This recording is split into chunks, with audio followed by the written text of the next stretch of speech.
He lets me go. He loves me now. He loves me. He holds me tight. Vinci CNN. AM Mayhem. Hear it first. Hear it loud. Hear it unfiltered. With SVG's number one. Too Cool Chris. There we go. 7 o'clock in the morning.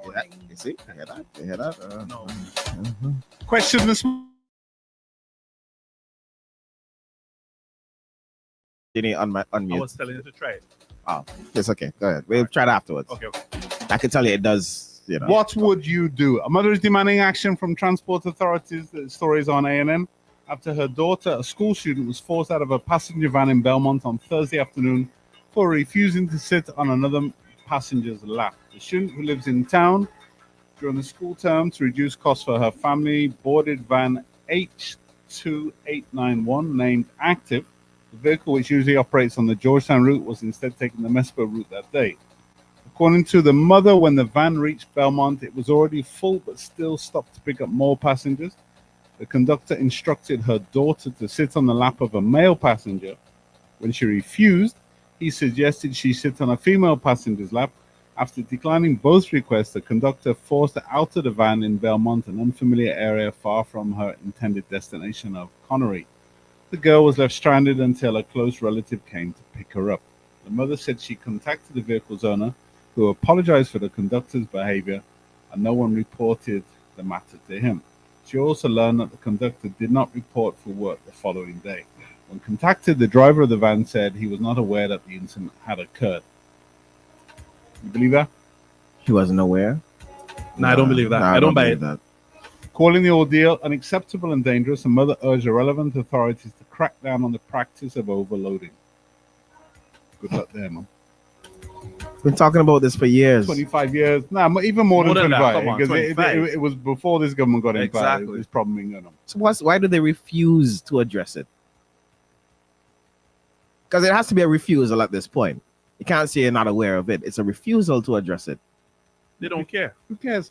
They have bigger issues So- to worry about. Who cares? Would you say that the majority of people ride vans or the majority of people drive? What I would say is, do politicians act in the interests of people? That's what I would ask. They pretend to. And Pretend this is a good thing that you could pretend to act on the interest of. because they don't want to upset anybody. But you're already upsetting people. Yeah, but People are upset. I mean, it's a custom. What can we do?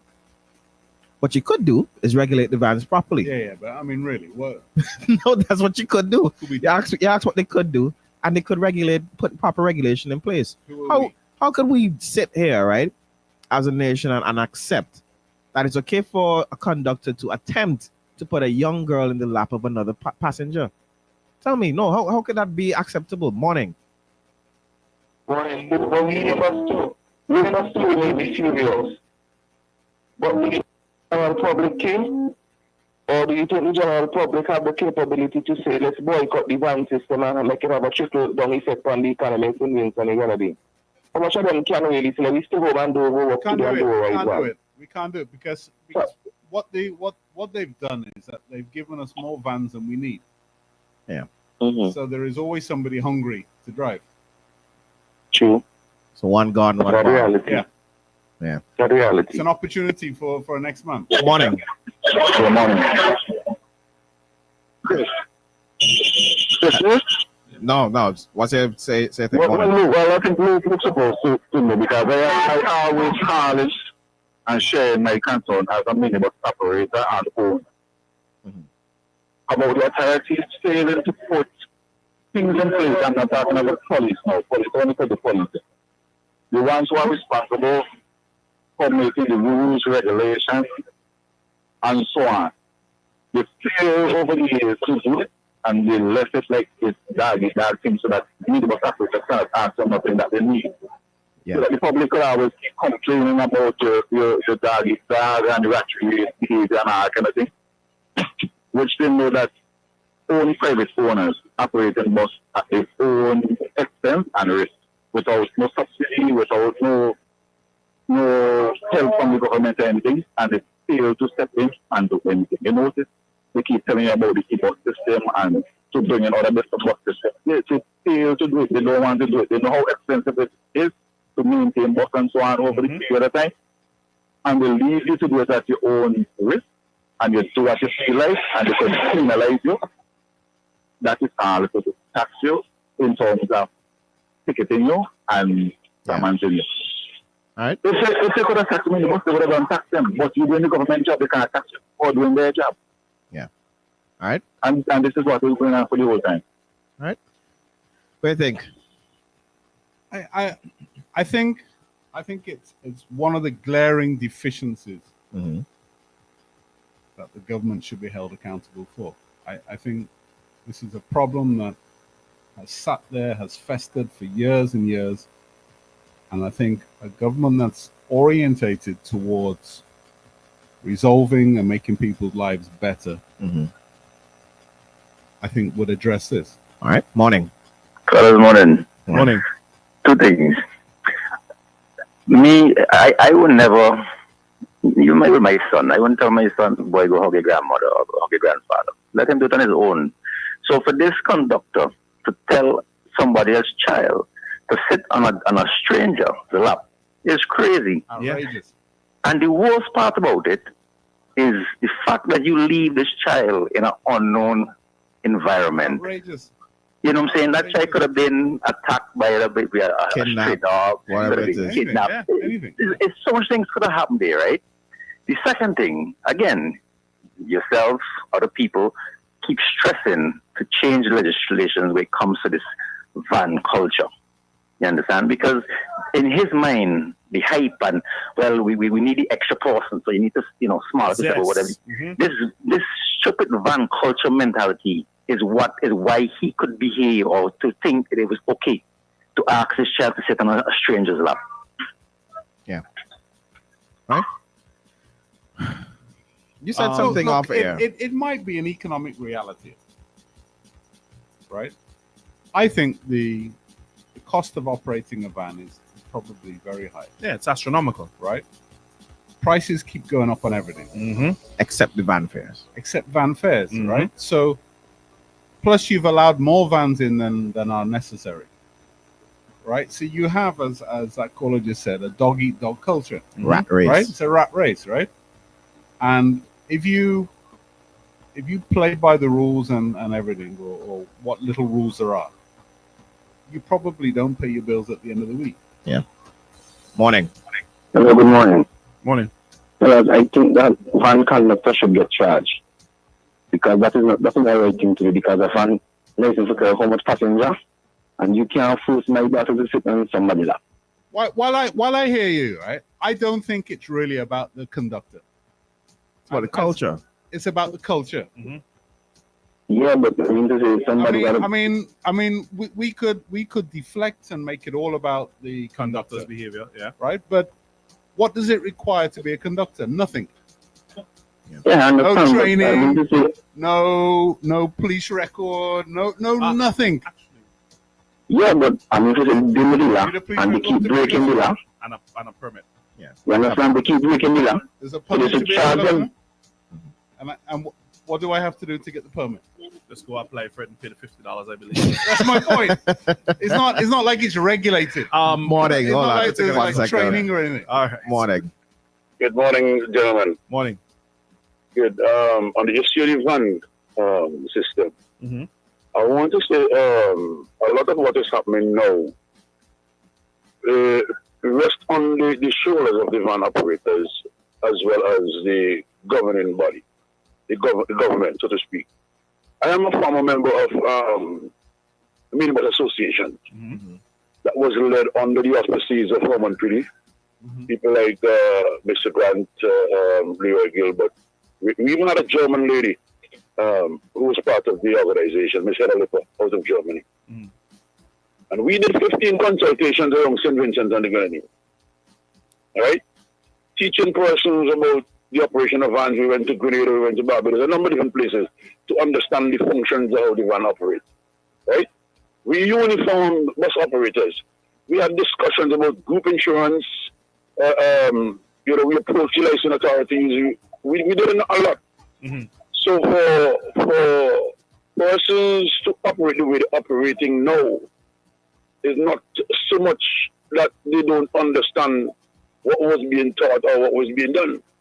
It is an act of ridiculous behavior because half of the van drivers in Simmons and the Grannies never did a written test.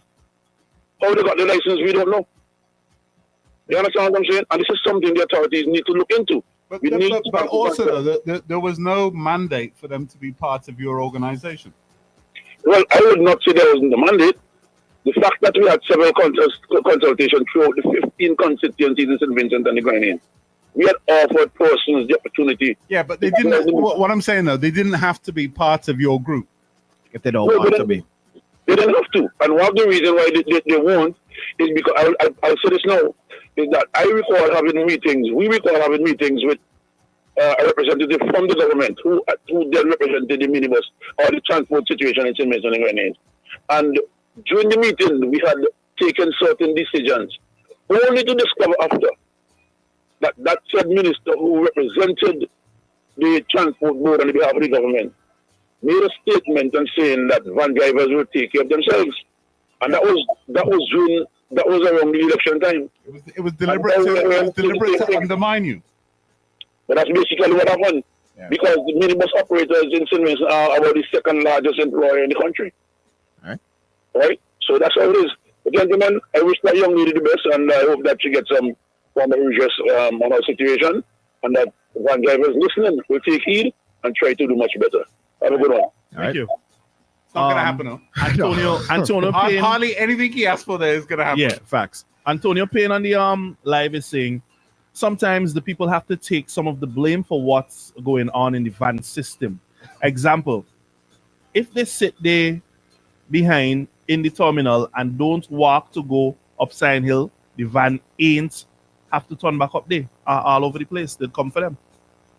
Yeah, but at the same time, you be jolly good boy and do it. Control thousands and do it. You ain't gonna. You don't have that power. They'll leave you. Yeah. they You're the one that suffers. You're the one that suffers. It's just like this little girl decides that she's gonna take a stand and not sit in the passenger's lap. What happened to her? There are little girls out there, we've heard it, who go and sit in the passenger's lap. Right. You know, so are you willing to be left? Or no? Morning. Now, I beg to differ with certain things, right? Now, as a bar operator, and many bars open, you don't hear we crying that, oh, it's a doggy dog, and we have to do this in the bar, and we have to do that in the bar for make $1. I think what happened is something totally wrong. So all who trying to defend the whole van culture and calling up politics, I think it's just, that is not the point this morning. The point is this morning, somebody did something wrong on a van, let me penalize them, let me deal with this situation. Yeah, but if it keeps happening every day of the week, look, you can't just put that down to individuals. Right, but that becomes a systemic problem. Yeah, but look at it this way. Every business in Simmons that is successful, keep getting copy of it. Do you hear people call and crying like nice and say, oh, somebody opened this business? This is van. Right, but even if you deal with vans, make a nice bus subsidy in this. If you ain't, okay, if the van ain't making the money, why are you buying it then? Why the van still going? Why you buying 3 and 4 vans? Anybody could do it. Right, but what I'm saying is you're not going to let anybody fly a plane. Yeah, but we're dealing with a particular situation. Deal with it. Stop looking for excuses. No, but Lano, this particular situation isn't a one-off. The fact is, hold on. You're talking like this has never happened before. The fact is, I'm not saying it never happened before. You're defending the indefensible. No, you're not saying what I'm saying. There's so many different businesses that get trouble and do common things. So what's the role of government? The role of government, yes, we agree we need to deal with the policies to get involved, deal with it. Yes, regulate the van them. I agree with all of that. You're not saying that. You're just saying it's right, but don't come and make nice and say, but it's because the doggy dog, or because we have 10 vans, or because we have 15 vans. But Lano, if a culture has been created, who kills that culture? If a culture, it's the people and them. It's the same people who create the culture. It can't be because I have no choice but to take the van. Yeah, but one thing, Jagger, if the people and them, as the gentleman said before, as Regina just read out there, if the people and them really stay at the terminal, the man that the van driver at the terminal, then that could change. So it's not going to happen. That will happen. Why would I stay there if I can't afford a taxi? I can't get a ride home. I have to take the van to get home. I am not disputing that. All I'm saying is that start making excuses for nonsense when the van do it. I always have van drivers call him or association and all kind of nonsense. So why would that be nonsense? Yeah, but what's saying? Call and say, boy, we gotta deal with this particular person. We gotta deal with this van. You know the we best. gotta check with the license or something. You know the best. Look, hold on, look. Who's gonna take away the license? Huh? Who's gonna take away the license? There's But that's what they should do. They should deal with that and deal with that There properly. is no structure to do that. That's the point. All right. You're not good. All right, listen. So you call it to argue, and now you're not arguing. Make that make sense. When we come back. Lano, go in the back, grab yourself a bakes and saltfish. I think you have the best of the best in the bakes and saltfish, the sausage rolls, the roti, etc. You're open now. You're open till the airport closes. You have hard drinks. You have hard drinks, you have soft drinks. Think about it. Cool. Back at 7:30. There we go. Always lit in Friendship. Always lit in Camden Park. 97.1. Always lit.